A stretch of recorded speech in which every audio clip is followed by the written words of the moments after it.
My friends, welcome back to another episode of Soldier's Journal. Today, we're breaking down one of the boldest operations in recent memory and the unit that pulled it off. In the early hours of Saturday, January 3rd, 2026, the world woke up to images that, until then, seemed unimaginable. Explosions, aircraft, and helicopters flying low over Caracas, and the United States capturing dictator Nicolás Maduro and flying him to New York to face charges tied to narco-terrorism. At the heart of that operation stood a name wrapped in silence, secrecy, and legend: Delta Force. A quick warning before we go further: many tactical details from that night are still unknown, and that's part of how units like this operate. Even so, from what we do know, we can outline the operation's architecture: force integration, airspace control, electronic warfare, intelligence, and lightning-fast execution. So what is Delta Force? It was born out of a strategic anxiety that gripped the U.S. in the 1970s, when international terrorism, hijackings, and hostage crises were becoming common. Inspired by the British model and by Colonel Charles Beckwith's time with the SAS, the goal was to build an American unit with brutally selective screening, small teams, autonomy, and a focus on counter-terrorism and hostage rescue. The idea was approved in 1975, and the unit was formally stood up in 1977 by Beckwith and Colonel Thomas Henry.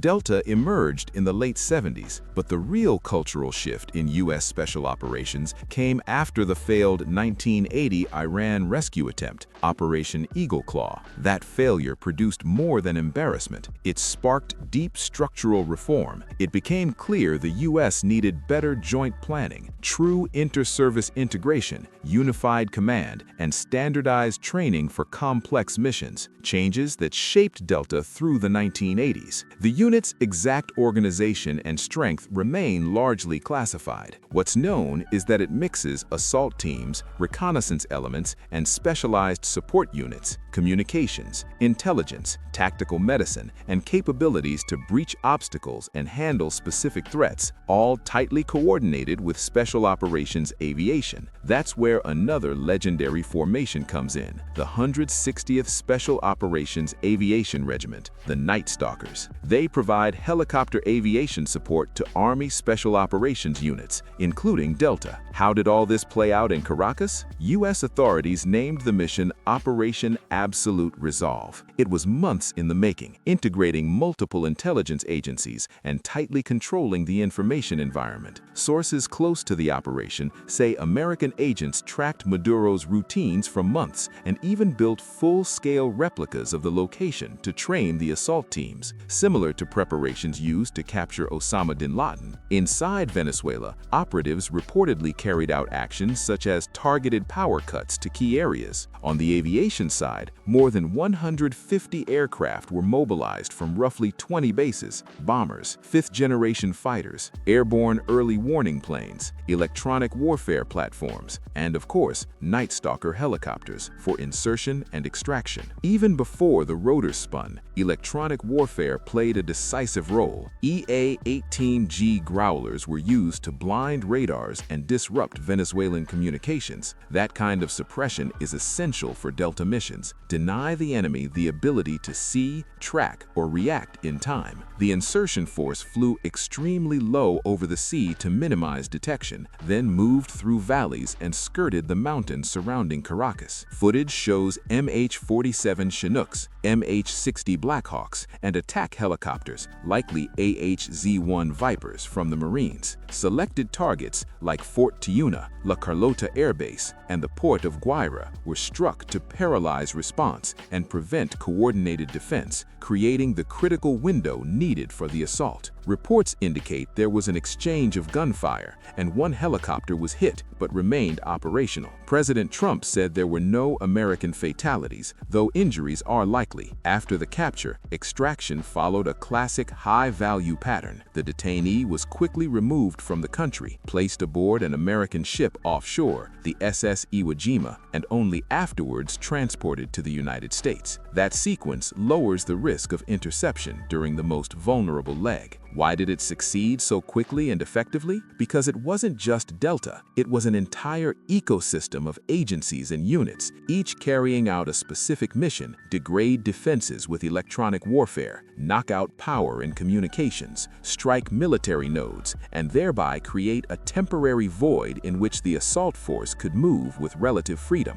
Operations like this are designed to be short. Officials said a second wave was ready if things spun out of control. Still, a lot remains shrouded: the exact moment of capture, whether there was internal cooperation, and how the final location was pinpointed. That secrecy is part of Delta Force's mystique. We see the outcome, but the fine details, routes, identities, and methods stay classified. The military lesson is clear. When the U.S. deploys a full package: advanced fighters, electronic warfare, cyber, intelligence, special forces, and maritime extraction, they can open a short, lethal window of action even in heavily defended territory. Delta doesn't operate as a lone hammer. It's the visible tip of a complex system designed to make an adversary slow, blind, and disorganized for a few crucial minutes, then vanish before they recover.